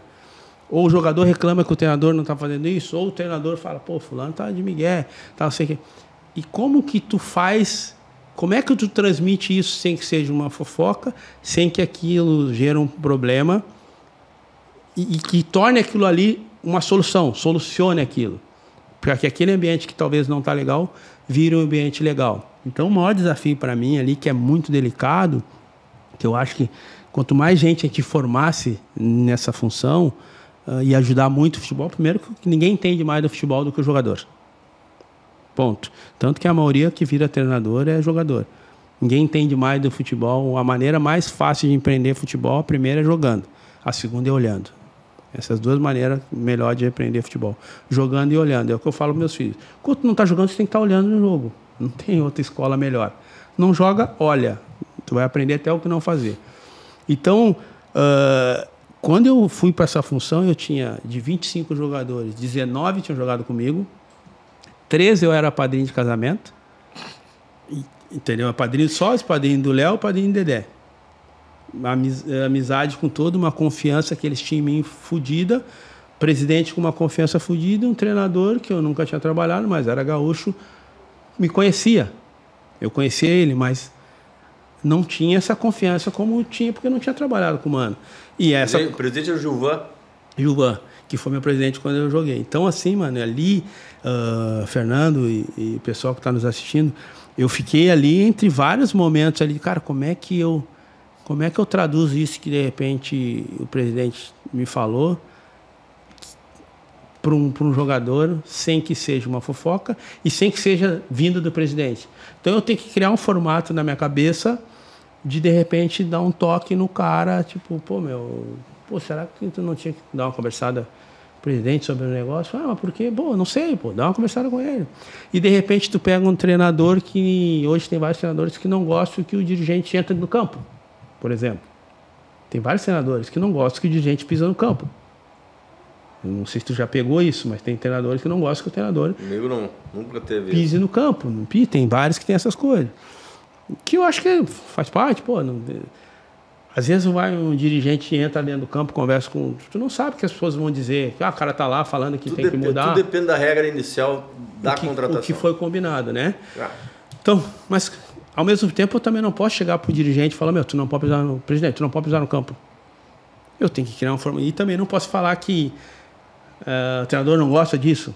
Não, eu tenho que solucionar. E o treinador também não tá fazendo uma fofoca. Eu que tenho que entender que cada um trabalha de um jeito. O que eu faço? O presidente está chegando lá, eu vejo o carro dele entrar, a primeira coisa eu já pulo na frente, abraço ele, presidente, quero falar um negócio contigo, vamos olhar o treino aqui no banco aqui, e já sento com ele, já não passei por dentro do campo, eu quero solucionar o negócio. E um jogador reclama, o treinador não fala comigo, que me tirou, não fala comigo. Eu não posso chegar no treinador e falar, fulano tá comigo. Cara, nós vamos estar numa conversa, jantando lá, de repente eu vou falar assim, fulano, o jogador tal ali, parece que, às vezes o cara precisa dar um abraço nele, um toque, porque, parece uma criança, mas às vezes, é um baita cara, um cara, baita coração, precisa às vezes só dar um abraço, falar com ele, ele desperta e tal. Se o treinador, como o treinador, a maioria é inteligente, já jogou bola, ele pega aquilo ali e faz. Aí não é eu que estou falando, eu também não estou transmitindo. Então tu tem que criar soluções. Os jogadores vão fazer reunião para falar de um monte de coisa, e eu já sei que eles vão querer falar que o treinador está xingando, que o treinador está falando. O que eu faço? Antes desse treinador, pego as 4, 5 lideranças e falo, vocês vão fazer reunião, né? Só vocês, né? Deixa eu falar um negócio para vocês. Não adianta vocês ir na reunião de vocês falar de quem não está lá, hein? Não vai resolver porra nenhuma. Não adianta vocês ir na reunião falar de mim, falar do treinador, falar do presidente. Nós somos na mesma empresa. Se quiser falar alguma coisa para mim, para o treinador, presidente, você chama e fala. Vocês vão lá para a reunião para discutir as merdas de vocês. Se vocês não estão ganhando, também é culpa minha, é culpa do treinador, culpa do presidente, mas também é culpa de vocês, porque vocês estão no campo. Então vão para uma reunião e fale de vocês. Porque não adianta vocês fazerem reunião e falar de quem não está lá, não adiantou nada. Se vocês fizerem a reunião de quem não está lá e não falar para as pessoas, não vai adiantar nada. Então, mas isso, onde é que tu consegue tocar isso, Fernando? Com verdade. Quando o jogador olha e fala assim, cara, eu sei que eu vou falar uma coisa pro Tinga, e o Tinga não vai chegar lá e vai me fuder com o presidente, me fuder com o treinador. E isso é o quê? Índole. Isso aí não adianta, tu vai treinar muita coisa. Então, o que eu tenho falado para vários jogadores que estão parando, que tu enxerga que tem perfil? Cara, faz o curso e tal para aprimorar, porque tu vai te dar bem, porque o princípio da tua vida é de solucionar. Se tu é um cara que solucionava, foi o que tu fazia. Quantas vezes eu chegava, presidente, como é que vamos fazer isso aqui? Eu sabia que tu não ia chegar no treinador e meter o ferro no treinador. Eu lembro de uma carnaval, e eu até fui brincando isso e acabou me dando uma brechinha. E é legal, essas coisas são importantes, o futebol vive isso de uma forma ou de outra. Nós estávamos jogando, fomos jogar a nossa estreia que o Ceará fez o gol, lembra? Também Libertadores? Maracaibo. E era carnaval, logo na outra semana, e tinha jogo, nós ia jogar, o Grêmio ia jogar sábado, e o Inter jogava domingo, carnaval. E nós na reunião, esse aqui, o Fernando, ele, acho que o Clemer, discutindo o bicho. Acabou, chegamos a um acordo de bicho, aí eu falei pro presidente e pro Pif. Falei, presidente, estão de brincadeira, nós vamos jogar domingo de carnaval, o Grêmio vai jogar sábado. Eu sou carnavalesco, não jogo domingo de carnaval. E eu falei, e aí entramos em outra resenha. Cara, chegamos nós tínhamos um jogo decisivo contra o Nacional e depois era o carnaval. Cheguei na segunda-feira, ou não sei que dia foi lá, quando veio o Abel já me chama. Eu não sei o que ele fez. Só sei que eu tô assim do nada, eu também assusto o Abel. Chega lá, vem cá. Eu fui, né, meu bar, já com medo do homem grande. Tu é carnavalesco? Aí eu... Bom, e eu já tava louco falando, não, era brincadeira. É o seguinte, ó. Esse jogo nós temos que ganhar. Cobra os caras aí, vamos embora, vamos ganhar esse jogo. E no final do jogo tu cai no campo aí que depois a gente resolve essa merda aí. Tu é carnavalesco, né? E eu... A gente foi pro jogo nacional, acho que ganhamos de 3-0, faltando 15 minutos, eu já meti aqui, meti a mão na perna e, ó, sábado eu meti o pé pro litoral, pro Atlântico, né? Acho que chegamos até a se encontrar todo mundo lá no Bali High. Então, cara, são coisas que, não, serve hoje. Não, talvez não serve dessa forma, mas serve de outra. Talvez não é do carnaval, mas tem outras coisas. Isso faz parte. Futebol é como a vida, numa empresa. Se um cara te entregar alguma coisa que é importante, aquele momento é importante, cara, pô, mas eu queria pro aniversário da minha filha. Tu vai, bora, vamos meter o pau aqui na semana, vamos vender pra caramba e eu vou te liberar. Isso faz parte. E eu lembro disso, eu não sei o que ele falou. Até hoje era uma curiosidade de perguntar, talvez nem lembro, mas eu falei isso na reunião, sou cara brincando. Eu falei, eu sou carnavalesco, eu não jogo. Bom, o Abel me apertou, eu já com medo ia dizer, não, era brincadeira. Quando ele falou, não, vamos ganhar essa porra aí, e depois tu dá um jeito aí que aí não joguei no jogo do Gauchão, fui pra casa, né, ficava ligando pros guris brincando, pô, tô no carnaval, os guris jogando. Então, são coisas do futebol, cara. Isso ainda é moderno. Uma coisa eu vou te contar, Tinga. Ele pode até não dizer, mas que ele lembra exatamente da conversa que ele teve naquele momento, eu tenho certeza que ele lembra. O argumento que ele usou, porque é uma enciclopédia, né, cara? Ele lembra dos troços. Assim, antes da gente entrar aqui, cara, ele sentou comigo ali, a gente tava conversando, a gente sempre conversa uma meia hora antes, e conversa sobre várias coisas, daí ele dizia assim, não, porque, o Tinga, pra mim, porque daí ele teve o Zimmermann, daí ele teve fulano, daí ele teve Beltrano, cara, ele fez toda a passagem dos teus treinadores. Eu pensei, cara, que absurdo, cara, como é que ele pode lembrar disso? Né? A memória desse homem é boa, isso a gente não pode dizer, ele sabe. Isso é um dom, sabia, meu? Porque isso é um dom isso faz o cara, né, o jogador tal. Eu lembro, o cara ia falar de jogador, ele, conhece, até hoje a gente conversa. Ele é. A gente conversa, eu lembro que eu jogando no Cruzeiro, a gente conversou uma vez sobre o Luca, tava no Criciúma, né? O Luca, acabou indo pro Cruzeiro. Cara, o jogador virou jogador e tal. Vários outros jogadores que a gente conversou. A gente tem a mesma... A gente identifica os mesmos jogadores. Esse dia eu fui falar com ele, um jogador competitivo. Mas que joga, né? O Luca que chegou a jogar conosco, não me ameaça, que falou pro árbitro. Outro jogador, eu fui falar para ele de um volante do Ceará. Terceiro. Um nome meio esquisito. Lembra que eu falei contigo? Vai, esquece esse jogador do Ceará em um número 8. Box também. Sobral? Fernando Sobral. Eu falei, esse jogador... Porra, cara... Ele, é um jogador assim. Cara, não foge. Eu gosto de analisar esse tipo de jogador. Ele também gosta. Esse jogador que ele é assim, funcional. Sem a bola, ele vai estar trabalhando e com a bola ele vai estar tentando fazer o gol. Eu sou apaixonado por esse tipo de jogador. Eu gosto dos número 8. O Edenilson. Entendeu? É igual o Edenilson, cara. Característica do Edenilson. O Edenilson, sinceramente, tá jogando pra caramba há 3 anos. É injustiçado hoje. Demais, cara. Demais. Eu fico olhando assim, as pessoas falando cada besteira. Cara, esse cara tá jogando demais. Eu tô pra te dizer, ele tá jogando muito mais que eu no Inter. Talvez não tá tendo a mesma sorte de ganhar. Talvez eu tenha outras coisas que ele não tinha, como ele tem várias coisas que eu não tinha. Talvez ele não tem drible. Porque eu, por ter jogado com ponta, de vez em quando eu improvisava algumas coisas. Tinha algumas coisas no registro que eu trazia da cartola. Dava entendeu? Tu gastou teus dribles naquele gol do Sport Recife. Aí foi toda a cota de drible. Mas, cara, o Edenilson tá jogando pra caramba. Cara, eu vejo as pessoas falando, que o Edenilson, cara, tem que respeitar, não é fácil jogar. O cara joga, bate pênalti. Que tem que ser liderança. Cara, a maior liderança é campo. Uma coisa também que o futebol brasileiro tá achando que liderar é pegar e dar chave e falar que, tu é líder. E, cara, liderança não é posto, cara. Liderança não é um posto que tu dá para alguém. Cara, cada um lidera no jeito. A nossa grande diferença no Inter, e eu digo que eu ganhei vários clubes, ganhei em times, em vários times diferentes. Times que todo mundo se dava bem, times que a gente não se dava bem, a única coisa que eu não ganhei foi em time mais ou menos. Esse eu nunca ganhei. Time que finge que se dá, mas não se dá. Eu ganhei com um time que nós sabíamos, fulano não fala com o Beltrano, o Ciclano fala, isso é normal, é top, vale, se ganha assim, ou que era fechado. É muito melhor tu ganhar com fechado. Mas eu nunca ganhei com um time que fica Fazer de conta. Faz de conta é uma merda. Agora aquele time definido, ó, fulano não fala com fulano e acabou, meu. Só que aqueles dois se respeitam tanto que quando vão por dentro do campo, meu, vocês sabem, se nós não ganhar, se não der 100%, a merda vai ficar aí, que vocês vão achar que é palhaçada de vocês aí.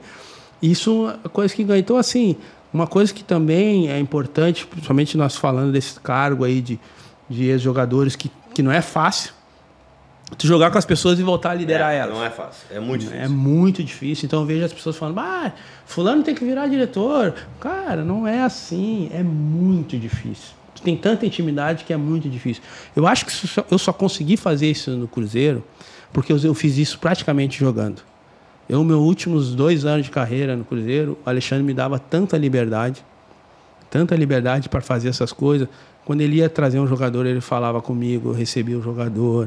Os jogadores me identificavam, eu não era titular, mas o jogador me enxergava como líder. Se chegasse no Cruzeiro em 2013, 2014, 2 campeonatos, e perguntasse quem é o líder dessa equipe aqui, podia perguntar para qualquer jogador. O Fábio era o capitão, podia perguntar para qualquer um, até para o capitão, meu, que é o cara que consegue... Que liderança é tu conseguir reunir todo mundo e falar para os caras, meu, vão para cá. Acredita em mim, vão para cá. Isso é liderança. Acredita em mim, vão para cá. Tu pode ter certeza que eles vão falar. Eu tenho até hoje, o cara liga para mim, pô, tá acontecendo um negócio aqui, como é que eu faço? Meu, lembra como é que é? Cara, a gente faz isso por quê? Por causa de lealdade, por causa de verdade, de sentar com o jogador. O jogador não estava na minha sala, no meu quarto, eu ficava sozinho, né? Eu era no quarto, ficava sozinho. Eu brincava que a prefeitura, eu era o prefeito do negócio. Então o jogador chegava no clube e era umas brincadeiras que era legal, porque assim, eu era o cara que recebia todo mundo. Qualquer jogador que era contratado, o Alexandre falou, tá chegando fulano, vai se apresentar a tua hora. Eu recebia o cara. Aqui é o café aqui, o roupeiro é aquele ali, a rouparia ali, o papapá, aquele ali, tal. E eu só tô o seguinte, tem que servir o café pra mim, pá. Brincava, aí, nós chegava no refeitório, o cara apresentava, comia e tal. Aí os caras já começaram, já ele chamava de ministro, né? Já serviu o café pro ministro e tal. Aí os caras, o Damião, quando chegou lá, eu brincava, vou de novo, Damião, vai passar de novo. Aí, o cara ia lá, servia o café pra mim, brincava. Cara, mas eu era o cara que deixava o cara super à vontade. Aí, Bobinho. E aí, Bobinho pegava e falei, fica de novo. Eu errei, mas tu que vai. Brincava, mas quando o cara chega no clube, primeira vez, o cara quer isso. Quanto mais brincadeira tiver com ele, mais inserido, mais se ambientar. Então, era a maneira que a gente fazia. E tudo que o Alexandre ia conversar com a liderança, que era a maioria era titular, eu tava. Tinga, o que tu acha? Bababá, o que tu acha? Então, o jogador... Então, às vezes, teve problema com o jogador que estava puto, que não estava jogando, e foi berrar lá com o treinador, eu chamei na sala, meu. Não sabe nem na sala, tu jogava no quarto. Cheguei no quarto, deixa eu te falar, tu chegou aqui, na minha posição, jogador na minha posição. Tu chegou aqui, e tu chegou jogando. E eu fiquei no banco. Agora, chegou outro e tu tá jogando, tu vai ficar... Não, nós temos que ganhar todo mundo, vamos ganhar todo mundo, ser campeão, vai ficar todo mundo bem. Eu vou me aposentar aqui, vou fazer mais um ano, tu vai ser vendido, o outro vai... Quando ganha, fica todo mundo bem. Então, ficou muito fácil para mim trabalhar, porque eu fazia o que eu cobrei deles quando jogava. Porque quando o presidente me contratou, nós tínhamos assinado, me deixou uma dúvida do caramba, o Gilvan. Quando me chamou, fui a Belo Horizonte, fiz a reunião, queria que fizesse isso, topa, botei valor, vamos. Quando acabou, ele falou assim, aquele jeito dele, o Gilvan, tu conhece, né, pra ele dar umas viajadas, né? Eu só tô com uma dúvida. Eu falei, eu também cheio de dúvida, primeira vez que eu ia trabalhar, ele mete mais uma. Tem uma dúvida que, cara, tu é muito amigo do jogador. Tu trabalhou com os caras. Eu falei, presidente, pra mim isso não é a dúvida. Pra mim esse é o que me dá mais segurança, é eu saber que eu trabalhei com esses caras. Ele, mas por quê? Não é perigoso? Tu trabalhou com os caras? Eu falei, não, sabe por quê, presidente? Porque tudo que eu vou cobrar deles, eu fiz. Eu não estou falando de futebol, de ser bom ou ruim, porque tem jogador melhor que eu. Eu estou falando de fazer de conduta. Eu falei de lealdade. Quando eu ficava no banco, ele sabe que eu não ficava pelo cantinho. Quando eu não estava jogando, eu não ficava pelo cantinho. Quando eu tinha um problema com o treinador, eu falava com o treinador. Então, tudo que eu vou cobrar deles, eu fiz. Porque o que eu vejo o maior problema hoje de talvez o cara que jogou futebol migrar para essa carreira de gestão? É o que ele fazia nos últimos anos dele de carreira. Porque se eu fosse um cara que, quando eu não estava jogando, que eu fiquei 2 anos, os últimos anos sem jogar, ficasse no ouvido derrubando treinador, derrubando colega, fazendo picuinha, Quando eu fosse para liderar, eu quisesse, pô, caralho, pô, nós temos que ser fechado. Cara, jogador é... Cara, eu não digo que é a pior raça. É a raça que mais tem repertório. Um jogador de futebol com 15 anos, jogador de base com 15 anos, tu pegar um guri da rua que nunca jogou bola com 15 anos, parece que esse jogador tem 20 anos. A vida de um jogador de futebol, ela parece que o cara tem 60 anos. Tu vive 300 coisas que uma pessoa normal não vive em um ano. Não, você é tranquilo. Tu convive direto. Joga. Por isso que eu digo, às vezes, pros pais, pô, Tinga, meu filho quer jogar. Eu falei, bota pra jogar. Ele já vai ganhar. Se não virar jogador, ele vai virar um raio. Porque o futebol é o seguinte. Olha como é que é o futebol. Eu e o Fernando disputamos a mesma posição. Eu e ele somos volante. Pô, eu gosto dele pra caramba. Mas só que é o seguinte, só vai jogar um. Ele vai jogar e eu tô no banco. Eu torço pra ele, eu torço pro time pra ganhar, mas se ele ganhar também, jogar muito bem, eu não tenho oportunidade. Tá, mas se ele jogar mal, talvez fode todo mundo. Olha o quanto tu fica naquela coisa aqui, ó. Torço pra dar certo, mas se também der muito certo, não vai dar certo pra mim. Ao mesmo tempo, tu compete com esse cara. Ao mesmo tempo, tem amigo desse cara. É goleiro, cara. Goleiro, fico 10 anos, os caras são parceiros pra caralho, só joga um. O goleiro é o único que não pode jogar na outra posição. Não pode jogar na posição, não tem outra brecha. Domingo tu ganha, tu é bom. Quarta tu não serve, na outra quinta até mais ou menos. Domingo tu ganha, sai pra rua exaltado, perde o Grenal da semana, não pode nem levar o filho no colégio. Olha o quanto de experiências, que é o mais difícil hoje, emocionais, de ganhou, perdeu. Principalmente aqui no Rio Grande do Sul. Perdeu, não leva o filho no colégio. Perdeu, cancela o aniversário das crianças, que sempre é segunda, cancela a segunda-feira. Cara, quando o cara vai e leva isso aí pro mercado da vida, que às vezes os caras ficam chorando 3 meses depois, porque eu trabalho hoje com outros negócios, o cara vem fazer um balanço de uma empresa, 3, 4 meses, para saber se deu certo ou deu errado. Falei, domingo estava errado e quarta eu já posso consertar. Mas também é a única atividade que tem que já tem chance de recuperação imediata. Na quarta, domingo estava errado. Não dá para comemorar porque vem pau na semana. Tu ganha e já fica com medo de abrir 2 cervejas. Eu vou abrir uma, se eu abrir a segunda eu vou dizer que eu estou empolgado e eu já estou com medo, se eu perder quarta eu vou falar que abri 2. Cara, então o futebol ele te dá um repertório, cara, de emoção, de saber, cara, o cara fala 2 coisas. Eu tenho certeza que vocês vivem isso. Tu olha uma entrevista de um jogador, tu já fala, ixi, fudeu. Acaba o jogo, a gente já sabe quem é o vilão, quem é o mocinho, quem vai ser o melhor, quem vai ser o pior. O fulano saiu e jogou a camisa no chão. Já sabe. Uma coisa, não só de jogador, de dirigente também. Esse curso nosso aqui, o Foot Hub, ele começou vendo entrevistas de presidente do Cruzeiro, de São Paulo. Vira a brecha que tinha. Aí eu me dei conta. Tô perdendo dinheiro. Na pandemia, fazendo muito pouca coisa, quase nada, vendo aqui, vendo ali, pô. Vou entrar nesse viés aqui. Tentar pelo menos normatizar isso aí, criar um sistema, né, para as pessoas fazerem pelo menos as coisas. Base, né? O dia a dia do executivo. Tu sabe que vários atletas que estão aí hoje no futebol, vários me ligam para isso. Pô, cara, tu tinha que fazer é que eu não tenho tempo, mas tu tinha que construir, porque essa que eu te falei tu tem uma puta habilidade de presidente, de executivo.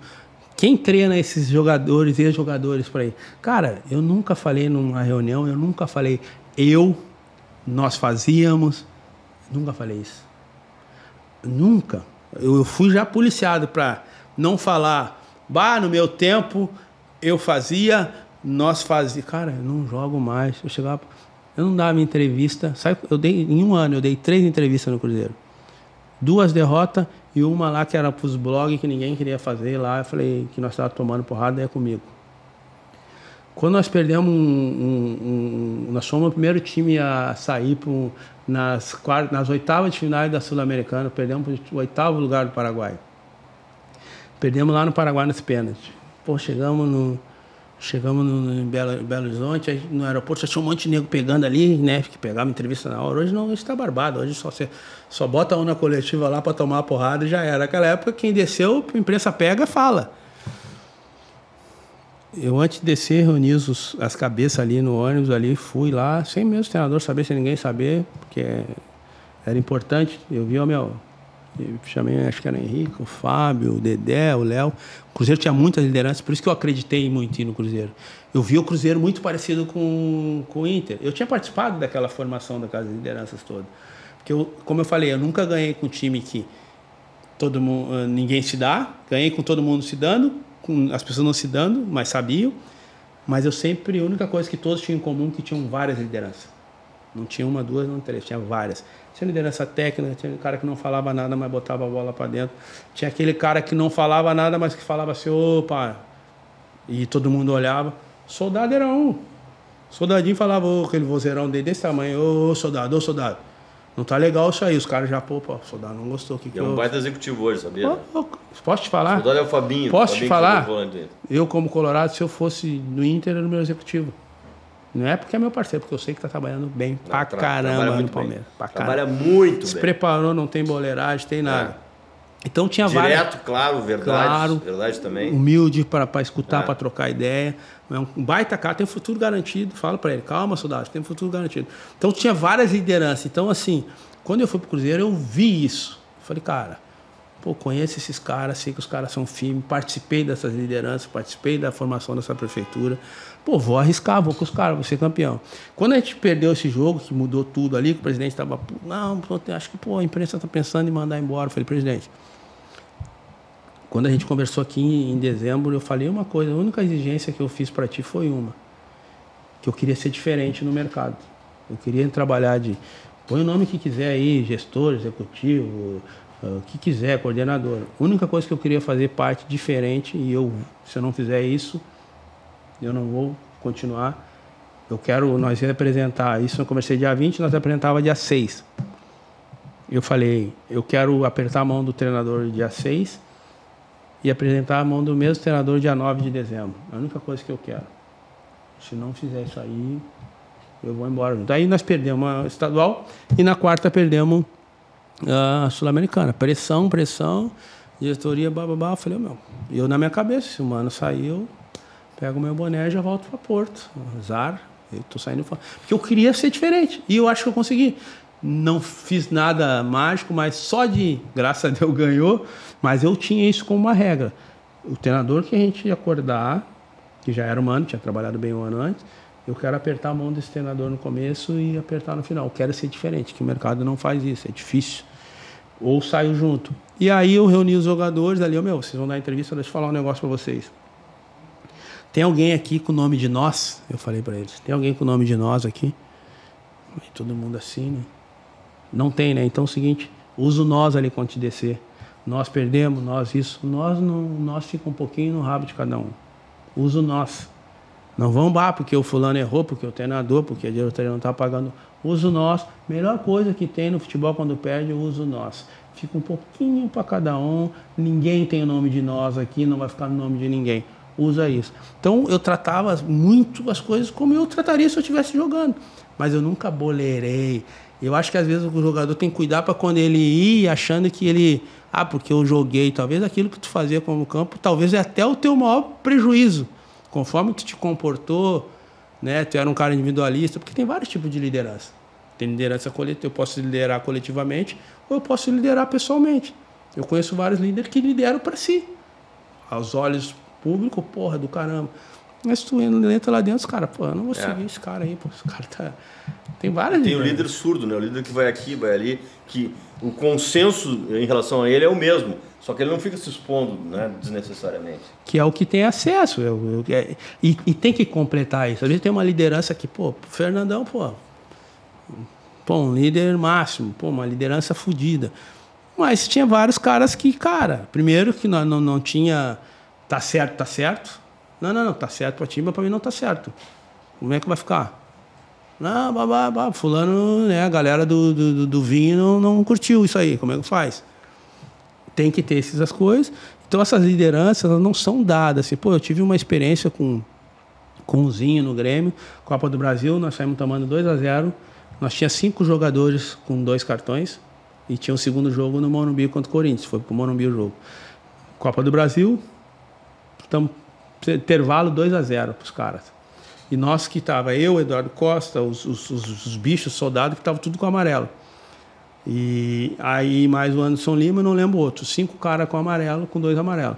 Chegamos no intervalo do jogo, o Tite não tinha tanta experiência como o Zinho tinha ganhado tudo. O Tite foi lá, falou de tática, falou como a gente tinha que melhorar, deu uma mijada em nós ali, mas nada. Nós descemos pro túnel e o Zinho falou... Eles querem... Primeiro aquele nome que ele falou foi eu. Você quer jogar o segundo jogo lá no Morumbi? E eu... Quer jogar o segundo jogo tomando 2, 3, 4? Não vai adiantar porra nenhuma. Tu não encostou num cara, tá te protegendo para tomar cartão. Aí virou pro Eduardo Costa, falou a mesma coisa, falou pro Polga, começou a botar dentro na cara de um e falando. Não adianta nós ir jogar no Morumbi com 3-0, jogar o segundo jogo. Para fazer a festa dos caras. Vamos enfiar porrada nos caras. Os caras têm medo de vocês que vocês dão porrada se não estão tocando ninguém. Marcelinho passeando para cá, o Miller para lá, o Ricardinho para cá, você não toca. Cara, volta. Isso no túnel. Porra, ficando com os olhos desse tamanho. Subimos pro intervalo, pau, começou, o Eduardo já tomou lá o cartão, que não jogou o segundo jogo. Começamos a mastigar os caras. O Luiz Mário fez 2 gols, empatamos o jogo, fomos pro Morumbi e ganhamos o campeonato. Isso, liderança é isso, é atacar nas coisas certas, na verdade, naquelas, entendeu? Hoje eu tô contando isso com alegria. Foi esses caras que inspiram. Não é uma coisa de, pô, ligou a câmera, fala. Ligou a câmera, hoje no futebol, tu ligou uma câmera, o cara tá falando. Não, os líderes que fizeram a diferença na minha vida me chamaram quando eu tinha. Pô, acho que tu foi mal aí, mano. Pô, tu falou um negócio ali que não foi legal. Podia até ficar puta ali, mas depois eu falava. E isso aconteceu com jogadores até mais novos. Pô, o Sobe tinha 20 anos. Quantas vezes chegou ali, pô, Tinga, pô, cara, pô, ali, aquela hora ali, pô, meu, por que tu não falou desse jeito? O cara até meio assim, porque era moleque, mas depois o cara fala, porra, tá certo. Então, essas lideranças, quanto mais liderança tiver, é melhor. Então, eu acho muito legal os jogadores estar fazendo esses cursos, tá? Eu acho que vai ser muito, muito bom o futebol brasileiro. Como um todo vai crescer? Um todo, cara. Ninguém entende mais do futebol do que o jogador. Talvez ele não saiba que ele entende tanto. Porque ele joga, porque ele escutou tanta gente, ele tem muita experiência do que acontece. Cabe ele organizar, alguém organizar ele, saber, cara, tu tem potencial. Um roteiro. Criar um roteiro. Até para ele saber que aquilo ali é algo importante. Talvez ele faz solto e depois ele fala, bah, isso aqui é um método e eu nem sabia. Isso aqui é importante, só que colocar nessa hora. Então, acho que é muito legal isso que tu está fazendo e outros tantos cursos aí. Mas não esquecer que ainda a prática, entre a prática e a teoria, fica com a prática. Sempre. Fica com a prática. Diego, estamos terminando. Que coisa, cara, aula, né? Hoje no podcast, pode aula hoje. Pô, foi fantástico ouvir o Tinga falar. Cara, queria te agradecer, dizer que eu nunca tinha tido a oportunidade de te ouvir falar por tanto tempo sobre tantas coisas inerentes à profissão que tu exerceste brilhantemente por tanto tempo. Então, saber, entender um pouco a tua cabeça e tentar enxergar um pouquinho do jeito que tu enxerga, eu acho que foi uma grandiosidade pra gente aqui hoje. Queria agradecer a tua presença, né? E seja sempre bem-vindo aqui na nossa casa. Tu é um cara que contribui muito pro debate, é muito bacana. Então, fica à vontade para estar conosco outras oportunidades, Tinga, por favor. Obrigado, pô. E o dia que voltar a trabalhar tem que ser próximo desse homem aí, né? No mínimo tem que ser com pessoas que pensam igual, né? Se der para dar certo ou dar errado, não interessa, é do jogo, né? Ganhar ou perder é do jogo, mas pelo menos as ideias tu já tem que arrancar com ideias parecidas, né? Tá, eu vou perguntar uma última coisa, porque a única coisa que ele não falou para nós ainda é se tem uma mínima vontade de voltar, Tinga, de trabalhar nesse mercado, ou tu acha que deu e tá tudo bem e vai fazer as tuas outras coisas? Hoje eu não me vejo conseguindo trabalhar. Eu não me vejo, não só pela falta de tempo. As coisas que eu acredito, elas ela teria que funcionar com várias partes, entendeu? O que eu acredito, eu não consigo chegar num clube sozinho e fazer. Pô, o presidente tem que pensar assim, o treinador tem que pensar assim, e aí depois tu vai formando, vai buscando. Mas pelo menos as cabeças de cima para baixo tem que pensar nisso, acreditar nisso. Não tem como eu trabalhar num lugar que não acredita nesse método, que não acredita. O meu método é o seguinte: o primário e o primeiro e o mais importante é o ser. Se o ser estiver legal, se eu for verdadeiro com o ser humano estiver legal, tudo funciona. O jogador não estando com confiança, não estando feliz, não acreditando nos processos, não adianta. O jogador pode ser o melhor jogador do mundo. Se ele olhar para cima e não acreditar, o presidente fala, não tenho dinheiro para pagar, não tenho dinheiro para pagar, vou ver quando é que eu vou conseguir pagar você. Mas é o seguinte, rapaziada, nós temos que ir, não tem para onde correr. Os jogadores, eu cansei de jogar para... não tem dinheiro, mano. Mas o cara falava, não vou dizer que vou pagar segunda, não vou pagar. O que acontecia também, pagar segunda não caiu. Não tem dinheiro. Mas é o seguinte, a maneira de a gente fazer dinheiro é ganhando esse campeonato aí. O jogador aceita isso também. Então, assim, hoje eu não me vejo assim. O futebol está muito grande. O futebol está ficando muito perigoso, ele está muito grande. Todo mundo fala, todo mundo opina, todo mundo... Então, se tu não pegar um grupo que se feche e não dê ouvido para isso, tá difícil de trabalhar, né? Hoje, o blog falou isso, o influenciador falou isso. Cara, se tu não tiver uma coisa fechada, blindada, porque o jogador sente isso. O jogador, como eu falei, o jogador é uma figura que, cara, ele olha assim, pelo teu falar, ele já fala, esse cara tá falando dele. Esse aqui quer trazer uma liderança para ele. Esse presidente aqui tá cachorrendo, tá jogando para massa. Esse presidente é fechamento. O jogador, em 2 entrevistas, ele já consegue namorar todo o negócio e saber o que acontece. Então, hoje, se tu não tiver uma equipe toda que pense igual, que fala assim, vamos se fechar, e quanto menos pessoa, melhor. Então, no Cruzeiro era o Gilvan, o Bruno Vicentinho, o Klaus, eu e o Mano. Era ali, isso aqui, essa mesa resolvia. O futebol está ficando muito grande. Auxiliar do auxiliar, coordenador do coordenador, capa, outro no Grêmio o de capeta jogador lá, no Inter é capa, não é... É muita coisa. Fica difícil de hora de... Fernando, quando ia resolver o negócio, sentava talvez ele e o Pífero. Eu, Fernando, quando era jogador, pelo menos na nossa geração ali, sentava com o treinador e resolvia as coisas. O futebol está ficando muito grande. É legal, é moderno e tal, mas, cara, não é todo mundo que tem capacidade de decidir. Até porque quando estoura nos mesmos. Então eu não me vejo no futebol do jeito que está hoje. Acho que eu não conseguiria entregar nada, não. Bom, Tinga, não preciso dizer que foi maravilhoso o teu papo. Eu já conheço as tuas ideias, a gente já fala há muito tempo sobre isso, como funciona, como deve funcionar, as coisas que são importantes, o que tem que relevar, as ideias de futebol, do jogo puro, né, que a gente comunga, né, praticamente das mesmas coisas, né, a competitividade acima da qualidade individual, tem que ser competitivo, e a qualidade individual vai acrescentar, né? Mas tudo isso transpareceu aqui do nosso papo, né? E eu quero te agradecer muito. Sei que tu não é afeito a isso, a esse tipo de papo, mas quero te dizer que foi muito bem, vai ser muito bom para nós, né, da nossa empresa, e também para as pessoas que vão assistir. Um beijo. Obrigado, tamo junto. Tá, tu vai falar para as pessoas nos seguirem, verem e se inscreverem. Claro. Ele não quer mais fazer isso. Já prestaram atenção, né? Não consegui convencer duas vezes. Eu sou limitado. Não é, tu é curioso, lembra? Eu não sei de nada, mas eu sou muito curioso. Mas é o seguinte, pessoal, se inscrevam aqui no FootHub, né? Sigam a gente, fiquem por dentro. Vocês são sempre muito bem-vindos. Obrigado pelas mensagens que a gente vem recebendo, pelas sugestões. É um prazer construir esse caminho com vocês e conversar sobre o futebol, sobre os métodos, sobre as vivências e sobre as experiências, tá bom? Até o próximo episódio com vocês e tchau!